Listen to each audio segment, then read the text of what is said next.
Hi, this is Brinda. Welcome to my channel. Special TET paper 2 social science க்கு classes conduct பண்ணிட்டு இருக்கேன். Classes மட்டும் இல்லாம test batch conduct பண்ணிட்டு இருக்கேன். Test batch ஓட rate just 499 rupees தான். Already topic wise test வந்து ஒரு 13 finish பண்ணிருக்கோம். Weekly test ஒரு 4 weekly test வந்து finish பண்ணிருக்கோம். நீங்க எப்போ test batchல join பண்ண போறீங்க? ஆல்ரெடி 159 மெம்பர்ஸ் வந்து டெஸ்ட் பேட்சில் ஜாயின் பண்ணியிருக்காங்க. நீங்கள் எப்போ ஜாயின் பண்ண போகிறீங்க? எக்ஸாம் வேறு கிட்டக்க வந்துருச்சு. ஸோ சீக்கிரமாக டெஸ்ட் பேட்சில் ஜாயின் பண்ணுங்கள். டெஸ்ட் பேட்சில் ஜாயின் பண்ணணும்னு விருப்பப்படுறவங்க கமெண்ட்டில் இருக்கக்கூடிய டெலிகிராம் குரூப்பில் ஜாயின் பண்ணுங்கள். டெலிகிராம் குரூப் டிஸ்கிரிப்ஷனில் என்னோட ஜிபே நம்பர் இருக்கும். அந்த ஜிபே நம்பருக்கு 499 ருபீஸ் பே பண்ணிவிட்டு பேமெண்ட் ஸ்க்ரீன்ஷாட் எனக்கு சென்ட் பண்ணுங்கள். நான் உங்களை டெஸ்ட் பேட்ச் குரூப்பில் ஆட் பண்ணிவிடுவேன். இன்றைக்கி ஒரு புது டாபிக் வந்து ஸ்டார்ட் பண்ண போகிறோம். என்ன அப்படின்னு பார்த்தீங்கன்னா ஏன்ஷியன் ஹிஸ்ட்ரி, அதாவது ஏன்ஷியன், மிடிவல், மாடர்ன் அப்படின்னு இந்தியன் ஹிஸ்ட்ரியை பிரிப்பாங்க இல்லையா, அதில் ஏன்ஷியன் ஹிஸ்ட்ரி ஸ்டார்ட் பண்ண போகிறோம்.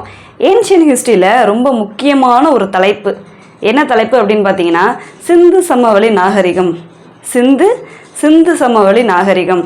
அது என்ன சிந்து சமவெளி நாகரிகம்? நாகரிகம்னா முதல்ல என்னது அப்படின்னு பார்த்தீங்கன்னா, நாகரிகம்னா ஒரு மனிதன் பண்பட்டு நாகரிகமாக, அதாவது சிவிலைஸ்டாக, இப்போ நம்ம எப்படி இருக்கோம், நமக்குன்னு ஒரு ரூல்ஸ் அண்ட் ரெகுலேஷன் வச்சுக்கிட்டு, நமக்குன்னு ஒரு வீடு வச்சுக்கிட்டு, ஒரு ஒர்க் பண்ணிக்கிட்டு ஒரு நாகரிகமாக வாழ்ந்துட்டுருக்கோம் இல்லையா. ஸோ இதுதான் நாகரிகம் அப்படின்னு சொல்லுவோம். ஸோ அது மாதிரி நாகரிகம் இப்போ மட்டும் இல்லை, இதுக்கு முன்னாடியே பல ஆயிரம் வருஷத்துக்கு முன்னாடியே, கிட்டத்தட்ட கிமு, அந்த கிமுன்ற வேர்டை இப்போ எடுத்தாச்சு. பொது ஆண்டுக்கு முன் 3000 பொது ஆண்டுக்கு முன் 3000லேருந்து 1700 வரைக்கும் ஒரு நாகரிகம் நம்ம இந்தியாவில் இருந்திருக்கு அப்படின்னா ரொம்ப பெருமைப்படணும். ரொம்ப வந்து நம்மளை மாதிரியே கிட்டத்தட்ட, அதாவது ட்ரைனேஜ் சிஸ்டமாக இருக்கட்டும், வீடுகளாக இருக்கட்டும், பல விஷயங்கள் அதில் இருக்குது. ரொம்ப ஆச்சரியமாக இருக்கும். இத்தனை வருஷத்துக்கு முன்னாடி, அதாவது கிமுக்கு முன்னாடி, கிமு 3000 இந்த அளவுக்கு இருந்தாங்களா, இந்த அளவுக்கு வந்து வாழ்ந்துட்டு இருந்தாங்களா, இவ்வளோ வந்து நிறைய விஷயம் தெரிஞ்சு வச்சுருக்காங்களா, நமக்கு ஆச்சரியப்படுற மாதிரி இருக்கும் அவங்கள பற்றி நம்ம படிக்கிறதுக்கு. ஸோ வகுப்புக்குள்ளே போகலாம் வாங்க. என்ன டவுட் அப்படின்னாலும் கமெண்ட்டில் வந்து கேளுங்க, நான் உங்கள் டவுட்டை கிளாரிஃபை பண்ணுறேன். சிந்து சமவெளி நாகரிகம் பற்றி 6th ஸ்டாண்டர்டில் இருக்கும், அடுத்து 9th ஸ்டாண்டர்டில் இருக்கும், அடுத்து 11th ஸ்டாண்டர்டில் இருக்கும். எல்லாத்தையும் சேர்த்து தான் நான் வந்து ஒரே வீடியோ அப்லோட் பண்ணுறேன். எல்லாமே வந்து எல்லா டாப்பிக்கும் கவர் ஆகிடும். எல்லா டாப்பிக்னா எல்லா ஸ்டாண்டர்டும் வந்து கவர் ஆகிடும். சிந்து சமவெளி நாகரிகம் இந்தியாவில் எங்கெல்லாம் பரவி இருந்தது அப்படின்னு பார்த்தீங்கன்னா, இந்தியாவில்னு இல்லை, இந்தியா மட்டும் இல்லாமல் பாகிஸ்தான், ஆப்கானிஸ்தானில் ஒரு பகுதிகள், ஸோ பாகிஸ்தான், ஆப்கானிஸ்தான் இந்த பகுதிகள் அண்ட் இந்தியா, கரெக்டாக அப்படி ரவுண்டு போட்டு வேணால் காமிக்கலாம். ஸோ இந்த பகுதிகளில் இண்டஸ் வேலி சிவிலைசேஷன் அப்படின்றது பரவி இருந்தது. இந்தியாவில் முக்கியமாக ஒரு சில பகுதிகள்லாம் இருக்குது. ராஜஸ்தானில் அந்த பகுதிகள் இருக்குது. என்னென்ன அப்படின்னு பார்த்தீங்கன்னா, தோலவீராவாக இருக்கட்டும், தோலவீராலாம் குஜராத்தில் இருக்குது. ராஜஸ்தானில் இருக்கக்கூடிய பகுதிகள் பனாவாலி, காலிபங்கன் அண்ட் அது மட்டும் இல்லாமல் இங்கே குஜராத்தில் இருக்கக்கூடிய பகுதிகள் லோத்தல், தோலவீரா, சர்கோட்டடா அப்படின்ற பகுதிகள்லாம் இந்தியாவில் இருக்கக்கூடிய அண்ட் ராகிகார்கி, பனாவலி, காலிபங்கன், இதெல்லாம் ராஜஸ்தான், ஹரியானா இந்த சைடு இருக்குது. இதெல்லாம் முக்கியமான சைட், இண்டஸ் வேலி சைட், முக்கியமான சைட்டு. இது ஏன் வந்து சிந்து சமவெளி நாகரிகம் அப்படின்னு, இதுக்கு ஏன் சிந்து அப்படின்னு சொல்கிறாங்க? இதோட பேர் எப்படி வந்துச்சு? நாகரிகம்னா ஓகே, அது என்ன சிந்து நாகரிகம்னு ஏன் இதை சொல்கிறோம் அப்படின்னு பார்த்தீங்கன்னா, இங்கே சிந்து நதி ஓடிட்டு இருந்தது. சிந்து நதி ஒரு 5 கிளை நதிகளாக வந்து மொத்தம் இருக்கும். அதுக்கு முக்கியமான நதி அதில் சிந்து. ஸோ அந்த சிந்து நதிக்கரை ஓரமாக மக்கள் ஒரு நாகரிகமாக வாழ ஆரம்பித்ததுனால, அதுக்கு பேர் ஒரு செட்டில்மெண்ட் ஆனதுனால, ஒரு குடியேற்றம் நடந்ததுனால அதுக்கு சிந்து நாகரிகம் அப்படின்னு பேர். சிந்து நதிக்கரை ஓரமாக வாழ ஆரம்பித்ததுனால சிந்து நாகரிகம். அதுக்கு இன்னொரு பேரும் இருக்குது. இண்டஸ் வேலி சிவிலைசேஷனுக்கு இன்னொரு நேமும் வந்து இருக்குது. என்ன அப்படின்னு பார்த்தீங்கன்னா ஹரப்பன் சிவிலைசேஷன், ஹரப்பா நாகரிகம். ஏன் இதை ஹரப்பா நாகரிகம் அப்படின்னு சொல்கிறாங்கன்னா, ஃபஸ்ட்டு எதை டிஸ்கவர் பண்ணுறாங்க, எதை வந்து கண்டுபிடிக்கிறாங்க அப்படின்னு பார்த்தீங்கன்னா, அகழ்வாராய்ச்சி மூலமாக எதை கண்டுபிடிக்கிறாங்க அப்படின்னா இந்த ஹரப்பாவை தான் கண்டுபிடிக்கிறாங்க. ஹரப்பா வந்து இவங்ககிட்ட இருக்கும், ஹரப்பாவை தான் கண்டுபிடிக்கிறாங்க. அதனால தான் இதுக்கு பேர் என்ன அப்படின்னு பார்த்தீங்கன்னா ஹரப்பா நாகரிகம் அப்படின்னு ஒரு பேர் இருக்குது. முதல்ல கண்டுபிடிக்கப்பட்டதுனால 1921 தான் அதை வந்து டிஸ்கவர் பண்ணுவாங்க. 1921 தயாராம் சாஹினி அப்படின்ற ஒருத்தர் தான் வந்து அதை டிஸ்கவர் பண்ணியிருப்பார். ஹரப்பாவெல்லாம் வந்து டிஸ்கவர் பண்ணியிருப்பார். சரி, முதல்ல எப்போ இந்த இண்டஸ் வேலி சிவிலைசேஷன் ஒன்று இருந்தது எல்லாருக்கும் எப்படி தெரிய வருது அப்படின்னு பார்த்தீங்கன்னா 1826. ஃபஸ்ட்டு என்ன 18 1826 என்ன நடக்குது அப்படின்னா, சார்லஸ் மேசன் அப்படின்ற ஒருத்தர், ஒரு பிரிட்டிஷு என்ன பண்ணுறாருன்னா, அங்கே போய் விசிட் பண்ணுறாரு, ஹரப்பாவை போய் விசிட் பண்ணிவிட்டு, ஸோ இங்கே நிறைய இடிபாடுகள்லாம் இருக்குது, நிறைய இடிந்த கட்டடங்கள்லாம் மாதிரி இருக்குது, இது சம்திங் ஏதோ லைக் ஒரு நாகரிகம் இருந்ததுக்கான சான்றுகள்லாம் இருக்குன்ற மாதிரி போய் பார்த்துட்டு விசிட் பண்ணிவிட்டு வராரு. அதுக்கடுத்தது நிறைய பேர் அங்கே ஒருத்தவங்களாம் போகிறாங்க. ஏன்னா இங்கே நிறைய சைட் இருக்குது, இவ்வளோ பெரிய பகுதினா இன்னும் 1-2 பகுதி மட்டுமா இருக்கும், நிறைய இடங்கள் இருக்குது. ஸோ ஒருத்தராக ஒரு இடங்களுக்காக போயிட்டுருக்காங்க. அடுத்தது யார் எங்கே போகிறாங்க அப்படின்னு பார்த்தீங்கன்னா, அலெக்சாண்டர் ஃபோன்ஸ் அப்படின்ற ஒருத்தர் 1831 அம்ரின்ற பிளேஸ்க்கு போவார். நெக்ஸ்ட்டு முக்கியமான ஆள் அலெக்சாண்டர் கன்னிங்கம் 1853, 56, 75 அப்படின்ட்டு 3 முறை போய்ட்டு அவர் விசிட் பண்ணிட்டு வருவார். ஹரப்பா இதெல்லாம் 3 முறை அங்கே போய் விசிட் பண்ணிட்டு வந்திருப்பார். அலெக்சாண்டர் கன்னிங்கம் யார் தெரியுமா? அவர் தான் ஃபாதர் ஆஃப் ஆர்கியாலஜிஸ்ட். ஏன் அவர் ஃபாதர் ஆஃப் ஆர்கியாலஜிஸ்ட் அப்படின்னு சொல்கிறோம் அப்படின்னு பார்த்தீங்கன்னா, முதல்ல ஒரு முத்திரையை கண்டெடுத்து, எங்கள் ஹரப்பாவில் முதல்ல ஒரு முத்திரை கண்டுபிடிக்கப்பட்டு அதை வெளியிட்டார். ஸோ அந்த முதல் முத்திரை இவரால் தான் கண்டுபிடிக்கப்பட்டது. இவர் தான் வெளியிட்டார், உலகத்துக்கு காமிச்சார். இது ஹரப்பாவோட முத்திரை அப்படின்ட்டு. முத்திரை அப்படின்ட்டு இவர் தான் வெளி உலகத்துக்கெலாம் இன்ட்ரடியூஸ் பண்ணுறாரு. ஸோ அது மட்டும் ஒரு ரீசன் இல்லை, இன்னொரு ரீசனும் என்ன, இவர் ஏன் ஃபாதர் ஆஃப் ஆர்கியாலஜிஸ்ட்னு அழைக்கப்படுறதுக்கு இன்னொரு முக்கியமான காரணம் என்ன அப்படின்னு பார்த்தீங்கன்னா, இவர் தான் first archaeological surveyor of India, அதாவது தொல்லியல் அளவையர், இந்தியாவோட தொல்லியல் அளவையர் அப்படின்னு தமிழில் சொல்லுவோம். அந்த துறை எப்போ ஆரம்பிக்கப்பட்டது, இந்த ஆர்கியாலஜிக்கல் துறை எப்போ ஆரம்பிக்கப்பட்டது அப்படின்னா, அதுக்கு ஏஎஸ்ஐன்னு சொல்லுவாங்க, archaeological survey of India, ASI அப்படின்னு பேர். அதை எப்போ அந்த டிபார்ட்மெண்ட்டை ஸ்டார்ட் பண்ணுறாங்கன்னா 1861 ஸ்டார்ட் பண்ணுறாங்க. யாரோட ஹெல்ப் மூலமாக அப்படின்னு பார்த்தீங்கன்னா, அலெக்சாண்டர் கன்னிங்கமோட ஹெல்ப் மூலமாக தான். அப்போ யார் கவர்னர் ஜென்ரலாக இருக்கா அப்படின்னு பார்த்தீங்கன்னா, கேனிங். அப்போ கவர்னர் ஜென்ரல் கிடையாது, அந்த போஸ்டிங் கிடையாது, வைஸ்ராய் கேனிங். இப்போ உங்களுக்கு ஒரு கொஷின் கேட்கலாமா? ஃபஸ்ட்டு வைஸ்ராய் யார்? நான் இது நடத்தினதுனால தான் கேட்குறேன்.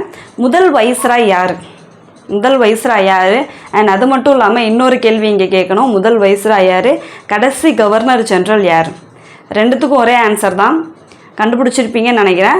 ஆன்சர் தெரிஞ்சவங்க கமெண்ட்டில் பண்ணுங்கள், கண்டிப்பாக கமெண்ட் பண்ணுங்கள். நிறைய பேர் கமெண்ட்டே பண்ணுறதில்ல, அப்போ ஆன்சர் யாருக்குமே தெரியலையா? யாருக்குமே ஆன்சர் தெரியலன்னு தான் எடுத்துக்கணும். ஆன்சர் தெரிஞ்சவங்களாம் இல்லை, எல்லாருக்கும் தெரியும். ஆன்சர் கமெண்ட் பண்ணுங்கள் கண்டிப்பாக. நெக்ஸ்ட்டு வீரர் அப்படின்ற ஒருத்தரும் போய்ட்டு அதை இந்த சைட்டெல்லாம் போய் விசிட் பண்ணிட்டு வராரு. இந்த ஹரப்பன் சிவிலைசேஷனை 3 கட்டங்களாக பிரிக்கிறாங்க.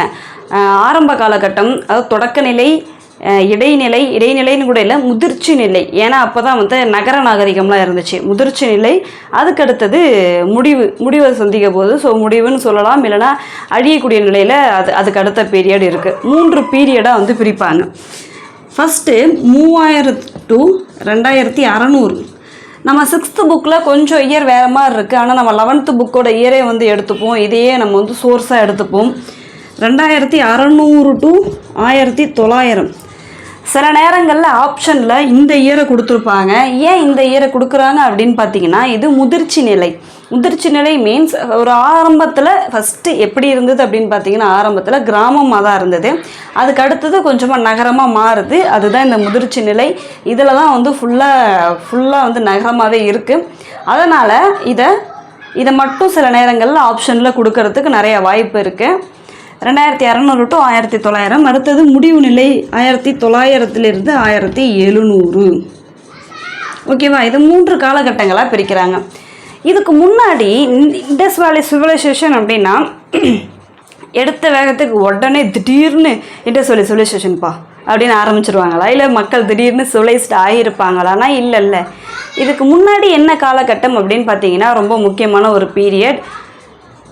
வீடியோ ஆன் பண்ணனா இம்மா நேரம் பேசுகிறேன், ஆன் பண்ணியிருக்கேன்.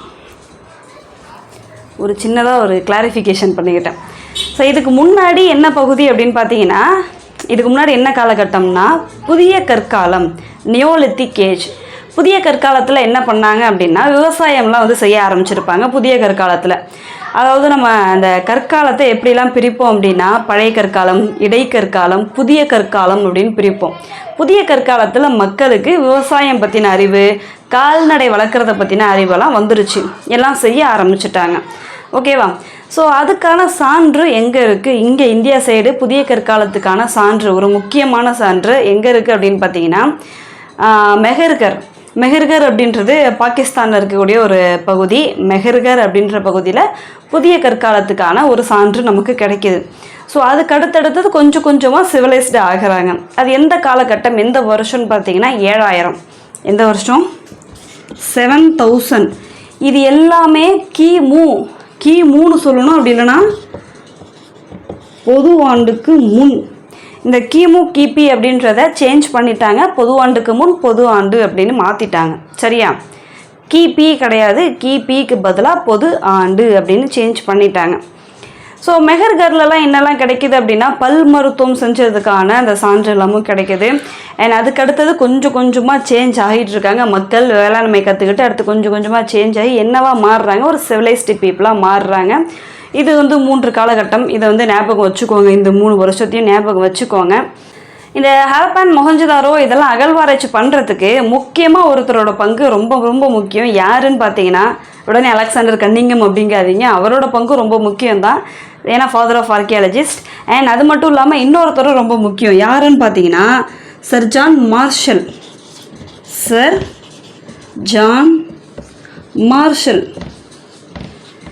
இவர் அந்த டைரக்டர் ஜென்ரலாக ஆனதுக்கப்புறமா, டைரக்டர் ஜென்ரலாக அந்த டிபார்ட்மெண்ட், ஆர்கியாலஜிக்கல் டிபார்ட்மெண்ட் இருக்கு இல்லையா, அந்த ASIன்னு சொன்னால அதோட டைரக்டர் ஜென்ரல் இவர் ஆனதுக்கப்புறமா தான் என்ன நடக்குது அப்படின்னு பார்த்தீங்கன்னா மார்ஷல் ஆனதுக்கப்புறமா தான் ரொம்ப தீவிரமாக வந்து இந்த ஹரப்பா மொஹஞ்சதாரோ இதெல்லாம் அகழ்வாராய்ச்சி பண்ண ஆரம்பிக்கிறாங்க. அகழ்வாராய்ச்சி பண்ணி கண்டுபிடிக்க ஆரம்பிக்கிறாங்க. எங்கெங்கே என்னெல்லாம் இருக்குது அப்படின்றத ரொம்ப தீவிரமாக இங்கே ஆராய்ச்சி செஞ்சு கண்டுபிடிக்கிறதுக்கு ஆரம்பிக்கிறாங்க. யார் வந்ததுக்கப்புறமா? மார்ஷல் வந்ததுக்கப்புறமா. அது ரொம்ப இம்பார்ட்டன்ட். இவருக்கு அப்புறமா ஒரு ஸ்பீடாக எல்லாத்தையும் கண்டுபிடிக்கிறாங்கன்றது ரொம்ப இம்பார்ட்டன்ட். ஸோ ஹரப்பாவை எப்போ டிஸ்கவர் பண்ணுறாங்க அப்படின்னா 1921 ஹரப்பாவை டிஸ்கவர் பண்ணுறாங்க. டிஸ்கவர் தான் யூஸ் பண்ணணும், இன்வென்ட்டுன்னு சொல்ல மாட்டோம், டிஸ்கவர். தமிழில் நம்ம தமிழ் மீடியம் தானே கண்டுபிடிச்சாங்க. 1922 மொஹஞ்சதாரோவை கண்டுபிடிச்சாங்க. 1922 மொஹஞ்சதாரோவை கண்டுபிடிச்சாங்க. நம்ம ஏன் அந்த மார்ஷல் ரொம்ப இம்பார்ட்டன்ட் அப்படின்னு சொல்கிறோன்னா, அவர் என்ன பண்ணாருன்னா அவர் டைரக்டர் ஜென்ரல் ஆனதுக்கப்புறமா தான் இங்கே ரொம்ப தீவிரமாக அதெல்லாம் வந்து அகழ்வாராய்ச்சி பண்ண ஆரம்பிக்கிறாங்க. அது மட்டும் இல்லாமல் ஹரப்பாக்கும் மொஹஞ்சதாரோக்கும் ஒரு இன்டர் ரிலேஷன் இருக்குது அப்படின்றத நிரூபித்தது இவர் தான். ஹரப்பாக்கும் மொஹஞ்சதாரும் 2 ஒரே நாகரிகம் தான், 2த்துக்கும் நிறைய ஒத்து போகுதுன்றத சொல்லியிருக்கிறவர் இந்த மார்ஷல் தான், சர் ஜான் மார்ஷல். மொஹஞ்சதாரோ இங்கே இருக்கும், இது ஹரப்பா, இது மொஹஞ்சதாரோ. இதெல்லாம் முக்கியமான பகுதிகள். இதெல்லாம் பாகிஸ்தானில் இருக்குது. கரெக்டாக சொல்லணும்னா ஹரப்பா இருக்கிறது மேற்கு பஞ்சாப், அதாவது பழைய பஞ்சாப்லாம் வந்து இதையும் உள்ளடக்கி தான் இருக்கும். இது ஃபுல்லாக பஞ்சாப்பா, இது மேற்கு பஞ்சாப்பில் இருக்குது. எது மேற்கு பஞ்சாப்பில் இருக்குது? ஹரப்பா. ஆப்ஷனில் மேபி பாகிஸ்தான்னு கொடுக்காம நீங்கள் இதுன்னு கொடுத்துருந்தாங்கன்னா, மேற்கு பஞ்சாப்னு கொடுத்தாங்கன்னா நம்ம அதை தான் சூஸ் பண்ணிக்கணும். அது மேற்கு பஞ்சாபில் ஹரப்பா இருக்குது. இப்போ ஒரு சைட்டும் எங்கே இருக்குது அப்படின்றதெல்லாமும் கேட்பாங்க. மொஹஞ்சதாரோ எங்கே இருக்குது? பாகிஸ்தானில் இருக்குது. இந்தியாவில் இருக்கா? இல்லை. சிந்து நதிக்கரையில் இருக்குது. ஹரப்பா எங்கே இருக்குது அப்படின்னு பார்த்தீங்கன்னா அது சிந்து நதிக்கரை கிடையாது, ராவின்ற ஒரு துணை நதி பக்கத்தில் தான் அது இருக்கும். ஸோ ராவி அப்படின்ற ஆற்றங்கரை ஓரமாக இருக்கக்கூடியது. அப்புறம் என்ன சொல்லியிருந்தேன்? மேற்கு பஞ்சாப் அப்படி இல்லைன்னா பாகிஸ்தான், சிம்பிளாக சொல்லணுன்னா. அப்போ இந்தியாவில் வேறு சைட்டே இல்லையா அப்படின்னா, இந்தியன் சைட் எப்போ ஃபஸ்ட்டு இந்த பார்ட்டிஷன்லாம் நடக்குதுல்ல, இந்தியா பாகிஸ்தானை 2ஆக பிரிச்சுடுறாங்கல்ல. ஸோ 2ஆக பிரித்ததுக்கப்புறமா தான் இந்தியாவில் எங்கெங்கெல்லாம் சைட் இருக்குது, எங்கெங்கெல்லாம் வந்து இந்த இண்டஸ் வேலி சிவிலைசேஷனோட சைட் இருக்குது, முக்கியமான பகுதிகள் இருக்குதுன்னு தீவிரமாக கண்டுபிடிக்க ஆரம்பிக்கிறாங்க. ஸோ இந்தியாவில் இருக்கக்கூடிய பகுதிகள் அப்படின்னு பார்த்தீங்கன்னா ராகிகார்கி, காளிபங்கன், பனாவலி, இதெல்லாம் இங்கே ராஜஸ்தான் இங்கே இருக்குது. அண்ட் அதுக்கடுத்தது குஜராத்தில் இருக்கிறது லோத்தல், தோலவீரா, சர்கோட்டடா அப்படின்னு சொல்லுவாங்க. இந்த பகுதிகள்லாம் இந்தியாவில் இருக்கக்கூடிய முக்கியமான பகுதிகள். சரியா? இப்போது எல்லைகள் பார்க்கலாம். இண்டஸ் வேலி சிவிலைசேஷன் இருக்குது. அது எந்த அளவுக்கு எந்த தூரத்தில் பரவி இருந்தது அப்படின்னு பார்த்தீங்கன்னா, இங்கே ஆப்கானிஸ்தானில் ஷார்ட்டுகை, வடக்கு ஷார்ட்டுகை, சொல்ல நீங்கள் கூட மேப் மாதிரி போட்டு எழுதிக்கலாம், சில பாயிண்ட்டை வந்து எழுதிக்கிறது பெட்டர். வடக்கில் ஷார்ட்டுகை, வடக்கில் இங்கே எழுதுறதுக்கு இடம் வேற பத்தில், ஷார்ட்டுகை. இங்கே மேற்கு எந்த பக்கம்னா கிட்டத்தட்ட ஈரான் அந்த இந்த எல்லை கிட்ட வந்துடும். மேற்கில் எது வரைக்கும் பரவி இருக்குது அப்படின்னு பார்த்தீங்கன்னா சுட்கா ஜெண்டர், மேற்கில் அதோட எல்லை. நான் வந்து கிட்டக்க போடுறேன், சுட்கா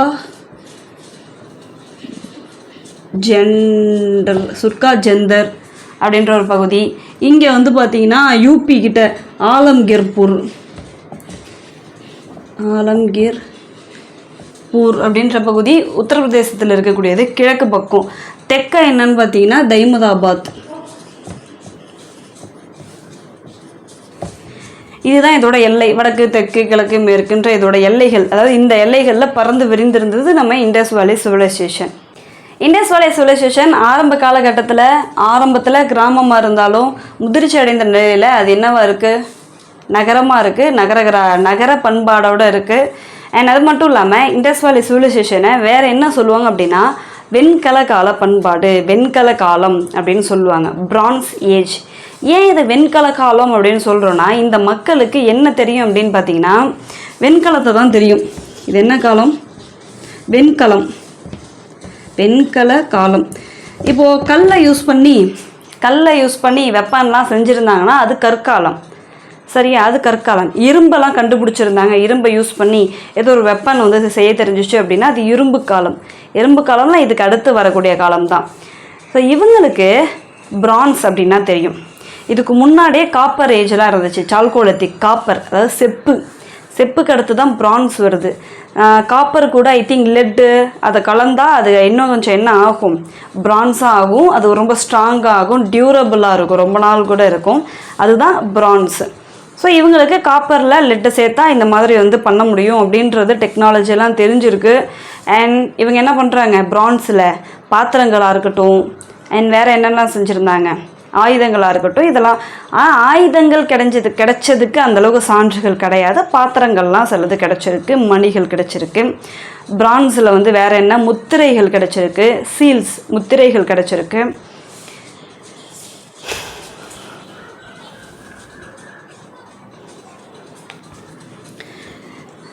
அண்ட் இன்னொன்று, இந்த இண்டஸ் வேலி சிவிலைசேஷன் வெண்கல காலம்னு சொன்னானே அது எல்லா இடங்கள்லையும் இருந்ததா, அதாவது எல்லா மக்களும் யூஸ் பண்ணாங்களா வெண்கலம் அப்படின்னு பார்த்தீங்கன்னா அது டவுட்டு தான்.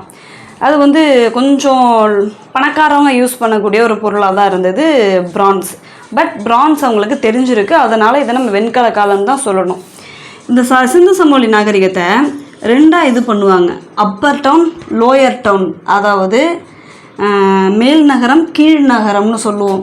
மேற்கு நோக்கி இருக்குமோ மேல் நகரம், கிழக்கு நோக்கி இருக்கிறது, கிழக்கு பக்கம் இருக்கிறது கீழ் நகரம். ஓகேவா? இந்த மேல் நகரத்தை சிட்டாடல் சின்னதாக எழுதுறணும், சிட்டாடல் அப்படின்னு சொல்லுவாங்க. இது கீழ்நகரம். கீழ்நகரத்தில் யாரெல்லாம் இருப்பாங்கன்னா காமன் பீப்புள் எல்லாருமே இருப்பாங்க. இந்த மேல் நகரத்தில் யாரெல்லாம் இருப்பா, ராஜா இருப்பாங்களா அப்படின்னா அதுக்கெல்லாம் சான்று இல்லை பெரிய யாராச்சும் படை தளபதிகள் இல்லை வேறு யாராச்சும் தலைவர்கள் இருப்பாங்கன்னா லைக் கொஞ்சம் பணக்காரவங்க இங்கே இருந்திருக்கிறதுக்கான வாய்ப்பு இருக்குது. மேல் நகரத்தில் பணக்காரர்கள்லாம் நிறைய பேர் இருந்திருக்கிறதுக்கான வாய்ப்பு வந்து இருக்குது. ஆனால் அரசர் இருந்ததுக்கான சான்று, ஒரு படை தளபதிலாம் இருந்ததுக்கான சான்று நமக்கு கிடைக்கல. ஏன் கிடைக்கல அப்படின்னு பார்த்தீங்கன்னா அவங்களோட முத்திரைகளெல்லாம் நம்ம இன்னும் படிக்கவே இல்லை. முத்திரைகள்லாம் அதிகமாக படிக்கவே இல்லை. ஏன் படிக்கலைன்னா நமக்கு அர்த்தம் தெரியல. அவங்களோட அந்த எழுத்து முறைக்கான அர்த்தம் நமக்கு இப்போ வரைக்குமே புரியல. அது ஸ்கிரிப்டுக்கு மீனிங் நமக்கு இப்போ வரைக்குமே புரியல. பிக்டோகிராஃபிக், அதாவது சித்திர எழுத்து முறை அவங்களாம் ஃபாலோ பண்ணுறது. என்ன முறை? சித்திர எழுத்து முறை. அந்த ஸ்கிரிப்ட் வந்து நமக்கு இப்போ வரைக்கும் வாசிக்கப்படலை. ஐ திங்க் போன வருஷமாக முதல்வர் ஸ்டாலின் இல்லை, முன்னாள் முதல்வர் ஸ்டாலின் என்ன அறிமுகப்படுத்தினார், என்ன வந்து ஒரு விஷயம் சொல்லியிருப்பார் அப்படின்னா ப்ரெஸ்ஸில் தான் சொல்லியிருப்பார். இண்டஸ் வேலி சிவிலைசேஷனோட அந்த ஸ்கிரிப்டை மீனிங் வந்து சொல்கிறவங்களுக்கு இத்தனை லட்சம் அப்படின்ற மாதிரி ஒரு அனௌன்ஸ்மெண்ட் வந்து பண்ணியிருப்பார். நிறையா கூட கொடுக்கலாம், கோடி கணக்கில் கூட கொடுக்கலாம், அந்தளவுக்கு ஒர்த்து. ஏன்னா இப்போ வரைக்கும் யாருமே கண்டுபிடிக்கல. இவ்வளோ பெரிய ஒரு நாகரிகம் இருந்திருக்கு, இத்தனை வருஷம் வந்து இருந்திருக்கு. 3000லேருந்து 1700 வரைக்கும் இருந்திருக்காங்க. அவங்க வாழ்ந்த எல்லாமே நம்ம நிறைய இன்ஃபர்மேஷன் நமக்கு கிடைக்கிது. எல்லாமே தொல்லியல் சான்றை வச்சு தான் நம்ம சொல்லிகிட்ருக்கோம். நமக்கு இதுவே கிடைக்கவே இல்லை.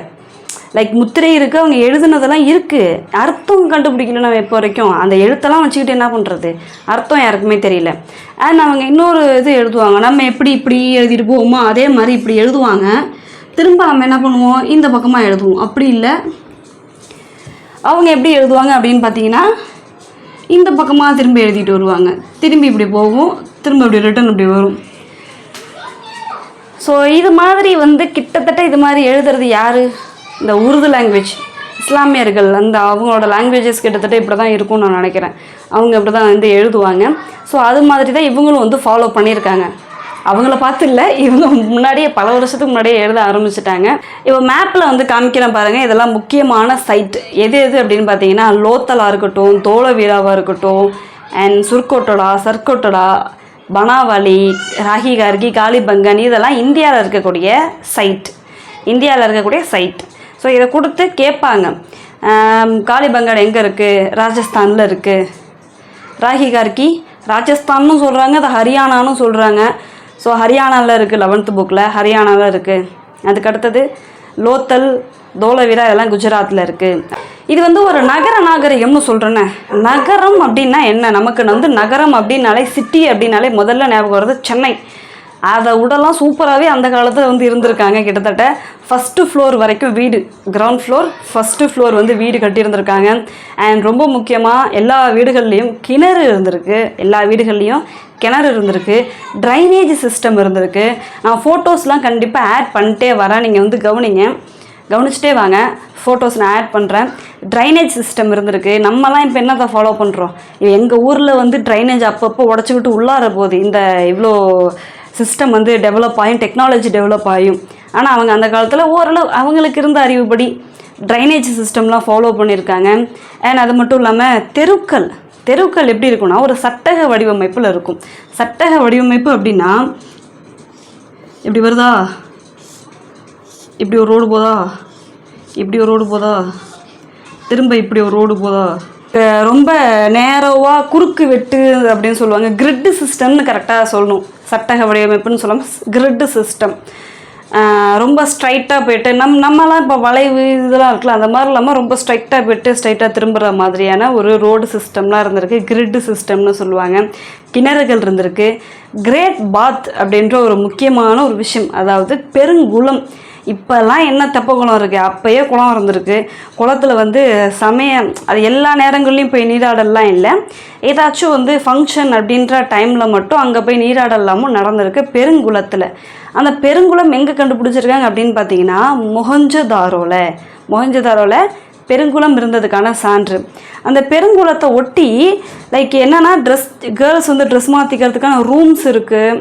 இப்போ கூட இல்லைங்க, அப்பயே கட்டியிருக்காங்க. இப்பயே வந்து இவங்கள்ட்ட எல்லார்ட்டையும் கேட்டுட்ருக்க வேண்டியதாக இருக்குது. ஒரு ரெஸ்ட் ரூம் வைங்கடா, இங்கே ரெஸ்ட் ரூம் வைங்க, அங்கே ரெஸ்ட் ரூம் வைங்க, போகிறதுக்கு சிரமமாக இருக்குது, ஒரு ட்ரெஸ்ஸு மாற்றுறதுக்கு இதாக இருக்குது அப்படின்ட்டு நம்ம வந்து போராட வேண்டியதாக இருக்குது. அந்த காலத்தில் மூளை இருக்குது, என்னதான் இருந்தாலும் சில விஷயங்களில் முன்னோர்கள் பெட்டராகவே யோசிச்சுருக்காங்கன்னு தான் நம்ம சொல்லணும். ரூம்ஸ் எல்லாமே என்ன பண்ணியிருக்காங்கன்னா அந்த குளத்தை ஒட்டி ரூம்ஸ் எல்லாமும் இருந்திருக்கு, கட்டியிருக்காங்க. நல்ல தண்ணி வெளில போகிறதுக்கும் திரும்ப இன்னொரு தண்ணிலாம் வந்து உள்ளார வரத்துக்கும் வழி இல்லாமல் அமைச்சு வச்சுருக்காங்க. எங்கே, பெருங்குளத்தில். எங்கே, அந்த பெருங்குளத்தில். அது எங்கே கண்டுபிடிச்சாங்கன்றதை கேட்பாங்க. அது எங்கே இருந்துச்சுன்னு. மொஹஞ்சதாரோவில் இருந்தது. அந்த குளத்தில் தண்ணி வந்து உறிஞ்சி தண்ணி எங்கேயாச்சும் இதாகாமல் இருக்கிறதுக்கு ஜிப்சம் சரிந்த ஒரு சுண்ணாம்பு கலவையை வந்து பூசியிருக்காங்க. சுண்ணாம்பு கலவையை என்ன பண்ணியிருக்காங்க, பூசியிருக்காங்க. அதனால தான் தண்ணி திரும்பி ரிட்டர்ன் போகிறதுக்கும் வழி வச்சுருக்காங்க. ஏன்னா அது வந்து உள்ளார உரியாது, தண்ணி அப்படியே தான் இருக்கும். அப்போ என்ன பண்ணணும், அது தண்ணி ரிட்டன் பழைய தண்ணியை வெளியே ஏற்றிட்டு திரும்ப புது தண்ணி உள்ளார விடுறதுக்கான ஒரு வழி இருக்கணும் இல்லையா. அதெல்லாமும் என்ன பண்ணாங்கன்னா இந்த பெருங்குளத்தில் வச்சுருந்தாங்க. எல்லா வீடுகள்லேயும் கிணறுகள் இருக்கும். எல்லா வீடுகள்லேயும் இருக்கக்கூடிய சில வீடுகளில் கழிப்பறைகள்லாமும் இருந்திருக்கு. அண்ட் அது வந்து இந்த ட்ரைனேஜோடு வந்து அட்டாச் ஆகும். இதோட ரோட்டில் போகக்கூடிய ட்ரைனேஜோடு வந்து அட்டாச் ஆகும். ஸோ நிறைய விஷயங்கள் வந்து செஞ்சுருக்காங்க. அதுக்கடுத்தது பார்த்திங்கன்னா டாக்யார்டு. லோத்தலில் என்ன இருந்துச்சு அப்படின்னு பார்த்தீங்கன்னா டாக்யார்டு. லோத்தல் வந்து இதுகிட்ட இருக்கும். அந்த லோத்தலில் என்ன அப்படின்னு பார்த்தீங்கன்னா என்ன இருக்குது அப்படின்னா டாக்யார்டுன்னு சொல்லுவாங்க. அதாவது கப்பல் வந்து இறங்கி அந்த கப்பலெல்லாம் சரி பண்ணுவாங்க, ரிப்பேர் பண்ணுவாங்க, அப்புறம் கப்பலோட பொருட்களை இறக்கிட்டு திரும்ப லோட் பண்ணி திரும்ப போகும் இல்லையா, அந்த பகுதி அதை வந்து டாக்யார்டுன்னு சொல்லுவாங்க. அந்த டாக்யார்டு வந்து லோத்தலில் இருக்குது. கப்பல் தளம், கப்பல் கட்டும் இடமும் சொல்லலாம், அதுவும் இருந்தது லோத்தலில். ஸோ கேள்வி இந்த மாதிரி கேட்பாங்க, நீர் மேலாண்மை குறித்த கீழ்கண்டவற்றில் நீர் மேலாண்மை குறித்த பகுதி எது, சைட் வந்து எது அப்படின்னு கேட்டிங்கன்னா இங்கே 2 சைட் இருக்குது. மொஹஞ்சதாரோவும் நீர் மேலாண்மை பற்றி வந்து இருக்குது. ஏன் அப்படின்னு சொல்கிறேன்னா அங்கே பெருங்குளம் இருந்தது. அடுத்தது லோத்தலும் நீர் மேலாண்மையில் வரும். ஏன் அங்கே வந்து கப்பல் கட்டுற தளம், லோத்தலும் அதில் வரும். ஏன்னா அங்கே கப்பல் கட்டுற தளம் இதெல்லாமும் இருந்திருக்குன்றதால அதுவும் வந்து அந்த நீர் மேலாண்மையில் தான், அந்த பாயிண்டில் தான் வந்து வரும். ஸோ பெருங்குளம் பற்றி பார்த்தோம். அடுத்தது முக்கியமாக ஹரப்பாவில் அண்ட் மொஹஞ்சதாரோவில் அண்ட் ராஹி கார்கி அப்படின்ற 3 பகுதி 3 சைட்டில் என்ன கிடச்சிருக்கு அப்படின்னா தானிய களஞ்சியம் கிடச்சிருக்கு. முக்கியமாக இந்த ஹரப்பாவில் கிடச்ச தானிய களஞ்சியம் தான் ரொம்ப பெருசு. நான் வந்து பிக்ஸில் காமிக்கிறேன் பாருங்கள், இதுதான் தானிய களஞ்சியம். இது தானிய களஞ்சியமா அப்படிங்காதீங்க, இது பாக்ஸாக இருந்தால் எப்படி இருக்கும், இதை தோண்டணும், பாக்ஸாக இருந்தால் எப்படி இருக்கும், இதோட மேல் பகுதி இப்படி இருக்குது. ஸோ இது வந்து என்ன அப்படின்னு பார்த்தீங்கன்னா தானிய களஞ்சியம், ஹரப்பாவில் இருக்கக்கூடிய தானிய களஞ்சியம். சரி, அந்த பீப்புள் வந்து என்னெல்லாம் ஒர்க் பண்ணாங்க அப்படின்னு பார்த்தீங்கன்னா வேளாண்மை, கைவினை தொழில், இதெல்லாம் தான் இவங்களோட ஒர்க்கு. வேளாண்மையில் என்னெல்லாம் பயிரிட்டாங்க, கோதுமை, பார்லி, வேறு என்னென்னா அரிசி, இது எல்லாமே பயிரிட்டுருக்காங்க, தானியங்கள் எல்லாமே பயிரிட்டுருக்காங்க. இரட்டை பயிரிடுதல் முறை அப்படின்ற ஒரு முறையை வந்து ஃபாலோ பண்ணியிருக்காங்க. இரட்டை பயிரிடுதல் முறை அப்படின்னு அது என்ன முறை அப்படின்றது எக்ஸாக்டாக தெரியல எனக்கு, நானும் சர்ச் பண்ணி பார்க்குறேன், வேறு வருது. ஸோ இதுதான் ஆன்சர் அப்படின்ற மாதிரி எங்கேயும் வந்து கரெக்டாக இல்லை. இரட்டை பயிரிடுதல் முறை அப்படின்ற ஒரு முறையை வந்து ஃபாலோ பண்ணிட்டு இருந்திருக்காங்க சிந்து சமவெளி மக்கள். சரி, இவங்க வந்து இந்த வேளாண்மை பண்ணியிருக்காங்க, விவசாயம் பண்ணியிருக்காங்க, அதுக்கு சான்று வேணும்ல, சான்று இருந்தால் தானே நம்ம சொல்லலாம். காளிபங்கனில் உழுத நிலத்துக்கான சான்று இருக்குது. எங்கள் காளிபங்கனில் உழுத நிலத்துக்கான சான்று வந்து கிடச்சிருக்கு. அண்ட் அது மட்டும் இல்லாமல் கலப்பை இருந்ததுக்கான சான்றும் கிடச்சிருக்கு. கலப்பை இருந்ததுக்கான சான்று அகழ்வாராய்ச்சி மூலமாக வந்து கண்டுபிடிக்கிறப்போ அங்கே வந்து கலப்பை இருந்ததுக்கு அதை வந்து டிஸ்கவர் வந்து பண்ணியிருக்காங்க. ஸோ இது மூலமாக தான் நம்ம வந்து என்ன முடிவுக்கு வரோம் அப்படின்னா இவங்க வந்து இதெல்லாம் வந்து என்ன பண்ணியிருக்காங்க, வேளாண்மை பண்ணியிருக்காங்கன்றது மூலமாக நம்ம வேளாண்மை இவங்க பண்ணியிருக்காங்கன்ற முடிவுக்கு வரும். அண்ட் அது மட்டும் இல்லாமல் தானியங்களோட அந்த தோல் இல்லாமல் சிலது கிடச்சிருக்கு. ஸோ ஆர்கியாலஜிக்கல் எவிடன்ஸ் இல்லாமல் அவங்க சும்மா வந்து அரிசி, இந்த கோதுமை, பார்லிலாம் விளைய வச்சாங்கன்றதை சொல்ல முடியாது. ஆர்கியாலஜிக்கல் எவிடன்ஸ் இருக்குது, எவிடன்ஸ் மூலமாக தான் சொல்கிறாங்க. இதெல்லாம் வேளாண்மை என்ன பண்ணியிருக்காங்க, வேளாண்மை செஞ்சுருக்காங்க. ஸோ கைவினை தொழிலெலாம் என்னென்ன அப்படின்னு பார்த்தீங்கன்னா கைவினை தொழில் அப்படின்றது வளையல் செய்கிறதுக்கான வளையல், நெக்லஸ்ஸு, லைக் இப்போ வந்து என்னென்னலாம் டிஃப்ரெண்ட்டாக வந்து நம்ம யூஸ் பண்ணிகிட்ருக்கோம். அதுக்கு முன்னாடியே வந்து நிறைய வந்து நெக்லஸாக இருக்கட்டும், கையில் வளையலாக இருக்கட்டும், காலில் வந்து போட்டுக்கிற அணிகலனாக இருக்கட்டும், எல்லாமே வந்து செஞ்சுட்டு இருந்தாங்க. இண்டஸ்ட்ரி அப்படின்னே சொல்லுவாங்க. வளையல் தொழிற்சாலையே இருந்திருக்கு, கிட்டத்தட்ட வளையல் தொழிற்சாலை இருந்திருக்கு சங்குதாரோ அப்படின்ற ஒரு பகுதியில். அந்தளவுக்கு வந்து வளையல்லாம் செஞ்சுருக்காங்க. நிறைய பொருளில் செய்வாங்க. இவங்களுக்கு என்னெல்லாம் தெரியும், எந்தெந்த மெட்டல்லாம் தெரியும் அப்படின்னு பார்த்தீங்கன்னா இதுவும் கேள்வியிலே கேட்பாங்க. அவங்களுக்கு எந்தெந்த மெட்டல்லாம் தெரியுன்றதும் கேள்வியிலே கேட்டிருக்காங்க, கேட்கப்படும். தங்கம் தெரியும், செப்பு தெரியும். ஏன்னா வெண்கலம் தெரியும்னா செப்பு தெரிஞ்சிருக்கணும். செப்பு ப்ளஸ் லெட்டு இதெல்லாம் சேர்ந்தது தான் வெண்கலம். தங்கம், செப்பு, வெண்கலம், பீங்கான், ஒரு வகையான பீங்கான், இதில் இல்லாமல் என்ன பண்ணுவாங்கன்னா கார்னெலியன், சிவப்பு மணிக்கற்கள். கார்னெலியன் அப்படின்னா ஒரு சிவப்பு மணிக்கற்கள், ஸ்டிடைட் அப்படின்ற ஒரு கல். ஸோ இதிலலாம் என்ன பண்ணுவாங்கன்னா அணிகலன்கள், மணிகள் இதெல்லாம் தயாரிப்பாங்க. வளையல்கள், நெக்லஸ் இதெல்லாம் வந்து தயாரிப்பாங்க. முக்கியமாக அதிகமான முத்திரைகள் எங்கேருந்து கிடச்சிருக்கு அப்படின்னு பார்த்தீங்கன்னா இந்த ஸ்டிடைட் கல் மூலமாக தான் கிடச்சிருக்கு. என்ன கல்? ஸ்டிடைட் கல். பேர் வந்து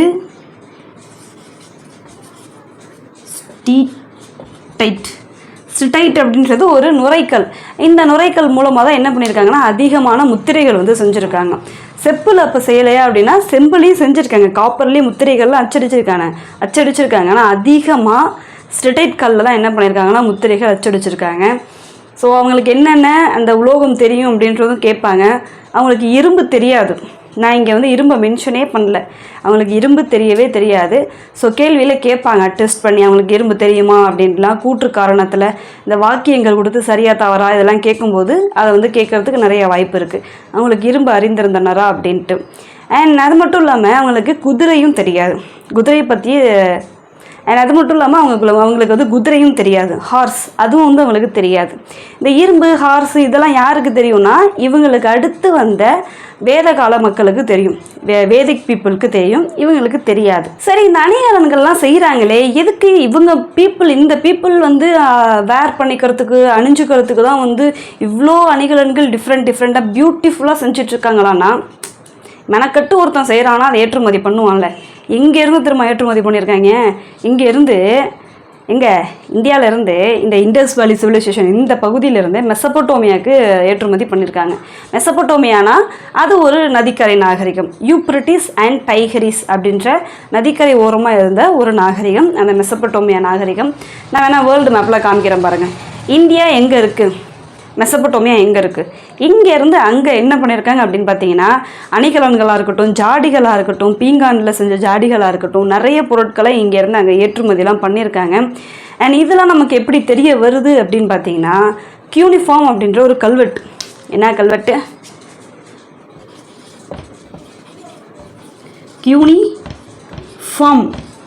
கியூனிஃபார்ம் அப்படின்ற கல்வெட்டு மூலமாக தெரிய வருது. ஸோ கியூனிஃபார்ம் கல்வெட்டு மூலமாக என்ன சொல்கிறாங்கன்னா மெசபடோமியாவுக்கும் மெலுகாவுக்கும் இடையில ட்ரேட் ரிலேஷன்ஷிப் இருந்தது அப்படின்னு சொல்கிறாங்க. மெசபடோமியா ஓகே, அது என்ன மெலுகானா என்னங்க பிளேஸு அப்படின்பீங்க. மெலுகா அப்படின்றது இந்த பகுதியை தான் மெலுகான்னு சொல்கிறாங்க. இண்டஸ் வேலி சிவிலைசேஷனுக்கு இந்த மொஹஞ்சதாரோ இந்த பகுதிகளுக்கு இன்னொரு பேர் இருக்குது, மெலுகா. என்ன பேர்? மெலுகா அப்படின்னாலும் சிந்து சமவெளி நாகரிகம் அப்படின்னாலும் ரெண்டும் வந்து ஒரே பிளேஸ் தான். ஸோ அந்த கியூனிஃபார்ம் கல்வெட்டில் இப்படி தான் வந்து குறிப்பிட்டிருக்காங்க. என்னென்னு குறிப்பிட்டிருக்காங்க? மெலுகா அப்படின்னு தான் குறிப்பிட்டிருக்காங்க. ஸோ கேள்விகள் கேட்பாங்க. இப்போது மெசபடோமியாவுக்கும் மெலுகாவுக்கும் இடையில ட்ரேட் ரிலேஷன்ஷிப் இருந்ததுக்கான சான்று நமக்கு எப்படி கிடைக்குது, எது மூலமாக கிடைக்குது? கியூனிஃபார்ம் கல்வெட்டு மூலமாக தான் கிடைக்குது. ஸோ இதெல்லாமும் வந்து கேள்விகளை கேட்குறதுக்கு நிறைய வாய்ப்பு இருக்குது, கேட்டிருக்காங்க. இதெல்லாம் நம்ம ஞாபகம் வச்சுக்கிட்டு தான் ஆகணும். கியூனிஃபார்ம் கல்வெட்டு. ஸோ இந்த மெட்டல்ஸ்லாம் வந்து இந்த பகுதிகளில் கொஞ்சம் அதிகமாகவே கிடச்சிருக்கு. இன்னொன்று முக்கியமாக நம்ம இந்த கால பகுதியை எதை வச்சு வகைப்படுத்துவோம் அப்படின்னு பார்த்தீங்கன்னா பானை ஓடுகளை வச்சு வகைப்படுத்துவோம், பானையோட நிறத்தை வச்சு வகைப்படுத்துவோம். ஸோ அது மாதிரி இந்த இண்டஸ் வேலி சிவிலைசேஷன் பீப்புள் யூஸ் பண்ண பானையோட கலர் என்ன அப்படின்னு பார்த்தீங்கன்னா அடர் சிவப்பு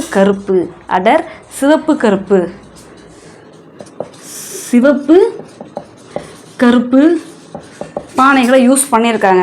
ரெண்டும் ஒரே கலராக இருக்குமானா அப்படி இல்லை. லைக் ஒரு சிவப்பு கலரில் பானை இருக்கும், அதில் கருப்பு கலரில் ட்ராயிங் பண்ணியிருப்பாங்க, அடர் சிவப்பு கருப்பு. ஸோ இதுதான் இண்டஸ் வேலி சிவிலைசேஷன் பீப்புள் யூஸ் பண்ண அந்த பானையோட கலரு. இதுவும் கேட்பாங்க, அந்த மக்கள் யூஸ் பண்ண மட்பாண்டத்தோட கலர் என்ன, மட்பாண்டத்தோட நிறம் என்ன, அவங்க இல்லை அப்படின்னா லைக் அந்த மட்பாண்டத்தை கொடுத்து இந்த மட்பாண்டத்தை யூஸ் பண்ண நாகரிகம் எது அப்படின்ற மாதிரி எல்லாமும் கேட்பாங்க. ஏன் இதை வந்து சொல்கிறேன் அப்படின்னா இதுக்கு முன்னாடி சால்கோலித்திக் பீப்புள் இருந்தாங்க என்னென்ன, அவங்க பழுப்பு நிற மட்பாண்டம் யூஸ் பண்ணுவாங்க. இதுக்கு அடுத்து வந்தவங்க வேதகால பீப்புள், அவங்க அந்த கருப்பு சிவப்பு மட்பாண்டமே அது கொஞ்சம் டிஃப்ரெண்ட்டாக இருக்கும், அது இன்னும் கொஞ்சம் டிஃப்ரெண்ட் ஆகும். இதுக்கு அடுத்தது வந்தவங்க மகாஜனபதாஸ் அவங்கெல்லாம் எப்படி யூஸ் பண்ணாங்க பாட்டரி அப்படின்னு பார்த்தீங்கன்னா அது இங்கிலீஷில் என்ன சொல்லுவாங்கன்னா I think northern polished grey வேறு என்னமோ சொல்லுவாங்க. நான் அதை அப்புறமா டீட்டெயிலாக சொல்கிறேன். நார்த்தன் அந்த பாலிஷ் பண்ணியிருப்பாங்க, ரொம்ப வந்து பாலிஷ் பண்ணியிருப்பாங்க. ஸோ அந்த பானை ஓடுகளை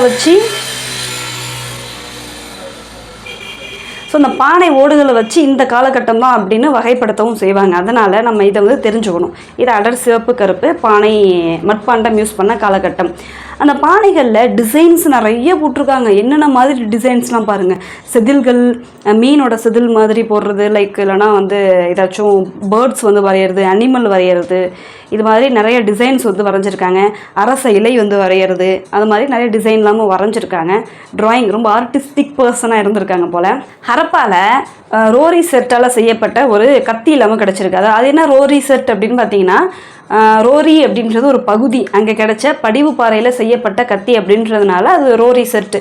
அதாவது பாகிஸ்தானில் இருக்க அந்த பகுதி, பாகிஸ்தானில் இருக்கக்கூடிய ரோரி அப்படின்ற பகுதியில் படிவு பாறை மூலமாக செய்யப்பட்டது தான் அந்த கத்தி. அதனால் அது வந்து ரோரி செட் அப்படின்னு அழைக்கப்படும்.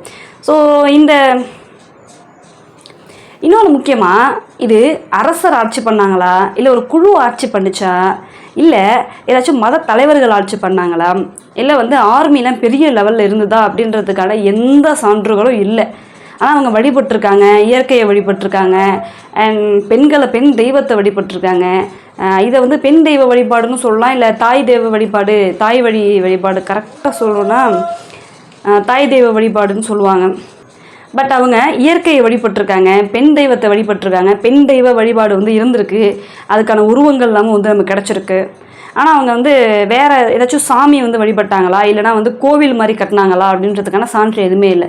கோவில்லாம் இருந்ததுக்கான சான்று இல்லை, வழிபாட்டு தலங்கள் இல்லை. நல்லா புரிஞ்சுக்கோங்க, வழிபாட்டு தலங்கள்லாம் எதுவும் இல்லை.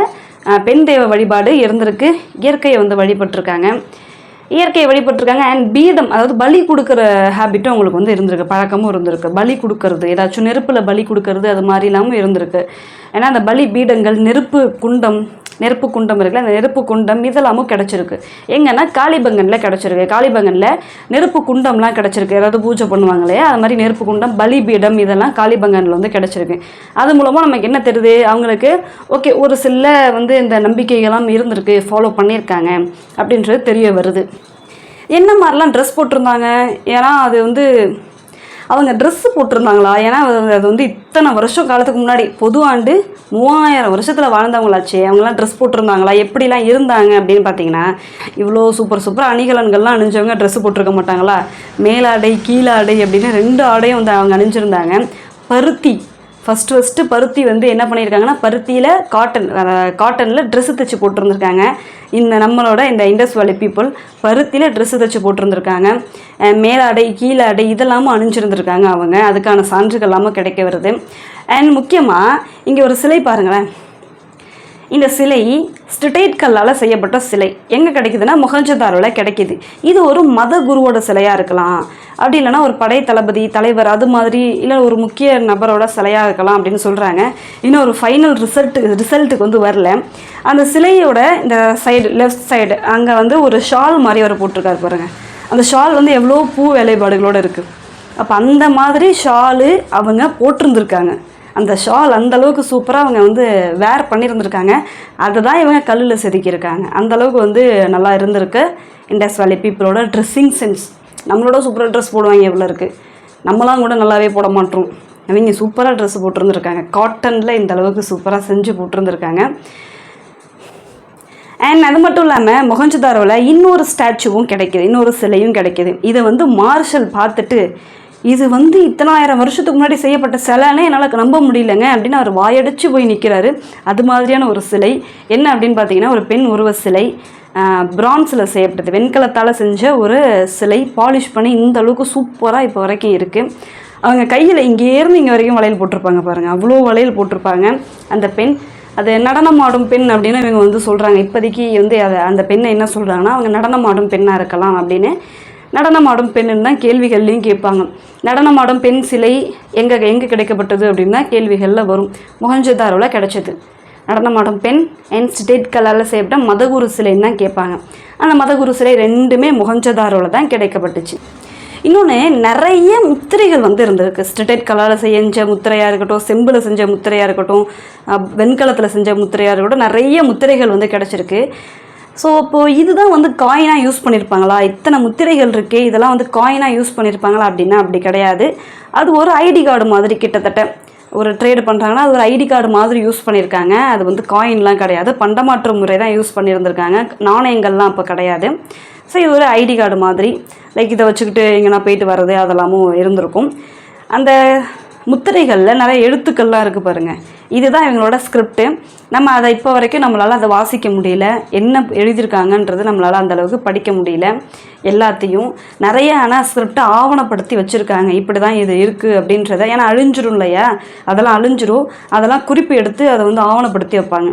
ஸோ ஆவணப்படுத்தி எல்லாமே வச்சுருக்காங்க, ஆர்கைவ்ஸில் இருக்குது பத்திரமா. இப்போ வரைக்கும் மீனிங் புரியலை, அதுக்கான மீனிங்லாம் புரிஞ்சாதான் நம்ம இன்னும் எந்த அளவுக்கு இருந்திருக்கோம் சூப்பரான்றது நமக்கு தெரிய வரும். நம்மளெல்லாம் ஏமாற்றிட்டு இருக்காங்க. நம்ம என்னமோ டெவலப்பிங் கண்ட்ரியாகவே ரொம்ப வருஷமாக இருக்கும், சில கண்ட்ரி வந்து வல்லரசு ஆகிடுச்சு, நம்ம வந்து எப்படி இருக்கோம் அப்படின்னா நம்மளை நல்லா சுரண்டி சாப்பிட்டாங்க. அப்போலேருந்து சுரண்டி சாப்பிட்டுட்ருக்காங்க இப்போ வரைக்கும். ஆரம்பத்துலேருந்தே நிறைய படையெடுத்து வந்து இங்கே இருக்கக்கூடிய வளங்களை எடுத்துகிட்டு போகிறதா இருக்கட்டும், ஆரம்பத்துலேருந்து சுரண்டிகிட்டு இருக்காங்க. ஆனால் இப்போ வரைக்கும் சுரண்டுறதுக்கு இருந்துக்கிட்டே இருக்குது. இன்னும் கொஞ்சம் நாள் போனால் என்ன ஆகும்னு தெரியும். அண்ட் சரி, இப்போ பண்ட மாற்று முறையெல்லாம் பண்ணாங்கன்னு சொன்னோன்னே, ஒரு பொருள் வாங்குறாங்க விற்கிறாங்க அப்படின்னா அதுக்கு ஏதாச்சும் ஒரு அளவு இருக்கணும்ல, இந்த அளவு அப்படின்ற ஒரு அளவு இருக்கணும்ல. ஸோ அவங்க எப்படி அளவுலாம் இது பண்ணுறாங்க அப்படின்னு பார்த்தீங்கன்னா, நம்மலாம் எடைக்கல் எப்படி வச்சுருந்துருப்போம், 100 இருக்கும், அதோட 2 மடங்கு என்ன 100, 200, அதோட அடுத்தது 2 மடங்கு 200க்கு அடுத்தது 400 இருக்கும், அதுக்கு அடுத்தது ஐ திங்க் 500 இருக்கும்னு நினைக்கிறேன் சில இது. ஆனால் 2 மடங்கு தான் நம்ம யூஸ் பண்ணியிருப்போம் இல்லையா. நம்ம 100, 150 அப்படிலாம் யூஸ் பண்ண மாட்டோம். 200, 400 அந்த மாதிரிலாம் கல் வந்து இருக்கும் இல்லையா. ஸோ அடுத்து 500 இருக்குமா இல்லை 600 இருக்குமா எனக்கு தெரில. எனக்கு கல் அதுக்கு அடுத்தது எத்தனை கல்லாம் வச்சுருப்பாங்கன்றது எக்ஸாக்டாக எனக்கு தெரில. ஏன் 600, 700ன்னு போகணும், சேர்த்து 2-3 கல்லை வச்சுப்பாங்கல்ல, 2-3 படிக்கல்லை வச்சுப்பாங்க. நான் படிக்கல்லாம் சின்ன வயசில் பார்த்தது எனக்கு, அதனால் ஞாபகத்தில் இல்லை. இந்த கல் மட்டும் எனக்கு இப்போ வரைக்கும் ஞாபகத்தில் இருக்குது. ஸோ இதே மாதிரி தான் அவங்களும் ஃபாலோ பண்ணியிருக்காங்க. எப்படி அப்படின்னா இந்த இரும முறையை பயன்படுத்தி தான், அதுக்கு பேருமே இரும முறையை தான் பயன்படுத்தி என்ன பண்ணியிருக்காங்க, இடைக்கல் வந்து வச்சுருக்காங்க. இடைக்கல்லாம் கனசதுரத்தில் ஃபோட்டோவில் காமிக்கிறேன் பாருங்களா, இந்த மாதிரி தான் வந்து இடைக்கல்லாம் யூஸ் பண்ணியிருக்காங்க. லைக் 16 மடங்கு அப்படின்னு சொல்கிறாங்க. 16 மடங்கு வந்து இது மேக்ஸ் தெரிஞ்சவங்களுக்கு தான் தெரியும் அவங்க எக்ஸாக்டாக என்ன மாதிரி மெஷர் பண்ணியிருக்காங்க அப்படின்ட்டு. லைக் 1:2:4:6 8 2 மடங்கு. ஸோ இது மாதிரி தான் அவங்க இடைக்கல் யூஸ் பண்ணி வந்திருக்காங்க, சின்னது பெருசு அப்படின்னா. இப்போது 2, 4, 6, 8, 16 அந்த மாதிரி தான் வந்து யூஸ் பண்ணியிருந்திருக்காங்க. அந்த வெயிட் அந்த கல் எடைக்கல் ஸ்கேல் இல்லாமல் அவங்க யூஸ் பண்ணியிருந்திருக்காங்க. இப்போ 1 இன்ச் அப்படின்னா, அதாவது இப்போ ப்ரெசண்ட்டில் நம்ம 1 இன்ச் சொல்கிறோம்ல, அந்த 1 இன்ச் அப்படின்னா 1.75 சென்டிமீட்டராக அப்போ இருந்திருக்கு. 1.75 சென்டிமீட்டர் தான் என்னது 1 இன்ச்சு. ஓகேவா. ஸோ ஸ்கேல் இல்லாமல் அவங்கள வச்சுருந்துருக்காங்க, ஸ்கேல் இல்லாமல் யூஸ் பண்ணியிருக்காங்க. தந்தத்தால் ஆன ஸ்கேல்லாம் வந்து கிடச்சிருக்கு, யானை தந்தத்தால் செய்யப்பட்ட ஸ்கேல்லாம் வந்து கிடச்சிருக்கு. நீங்கள் எங்கெங்கே என்ன பொருள் கிடச்சிதுன்றதும் ஞாபகம் வச்சுக்கணும். லைக் காளிபங்கனில் நெருப்பு பீடம், அந்த பலிபீடம் கிடச்சிது. உழப்பட்டதுக்கான நிலம் கிடச்சிருக்கு. உழப்பட்டதுன்னா லைக் விவசாயம் பண்ண நிலம் சொல்கிறேன், உழப்பட்ட நிலம், விவசாயம் பண்ண நிலம் கிடச்சிருக்கு. வேறு என்ன சொன்னாங்க, கலப்பை கிடச்சிருக்கு. லோத்தல் எண்ணெய் கிடச்சிருக்கு. கப்பல் கட்டும் தளம் வந்து இருந்திருக்கு. ஏற்றுமதி இறக்குமதி அங்கே நடந்திருக்கு, அது இருந்தது. மொஹஞ்சதாரோனா பெருங்குளம், ஹரப்பானா தானிய களஞ்சியம். அப்புறம் இந்த ஸ்டெட்டேட் கல், நடனமாடும் பெண், இவங்கெல்லாம் எங்கே கிடச்சாங்க, இவங்க எல்லாம் அங்கே இந்த இதில் கிடச்சாங்க, மொஹஞ்சதாரோவில் கிடச்சாங்க. இதுதான் exam point of view. So exam point of view என்னன்றதையும் இப்போ வீடியோ கடைசியில் சொல்லியாச்சு. நிறைய பேர் கேட்டாங்க எக்ஸாம் பாயிண்ட் ஆஃப் வியூ சொல்லுங்கன்ட்டு. எல்லா வீடியோக்கும் என்னால் சொல்ல முடியாது, ரொம்ப லாங்காக போயிட்டுருக்கோம், என்னால் அப்லோட் பண்ணுறதுக்கு கொஞ்சம் சிரமமாக இருக்குன்னு தான் வந்து நான் சொல்லலை. சரி, மதம்லாம் இருந்துச்சானா, ஆமாம், நான் இதெல்லாம் முன்னாடியே தான் பார்த்தோமே, சாமியெல்லாம் வழிபட்டுருக்காங்க, பெண் தெய்வ வழிபாடு இருந்திருக்கு. ஆனால் எக்ஸாக்டாக கோவிலில் இருந்ததுக்கான சான்று கிடைக்கல. கோவில் இருந்துச்சு, வழிபாட்டு தலம் இருந்ததுன்னு சான்றுகள் எதுவுமே கிடைக்கல. இயற்கை வழிபட்டிருக்காங்க.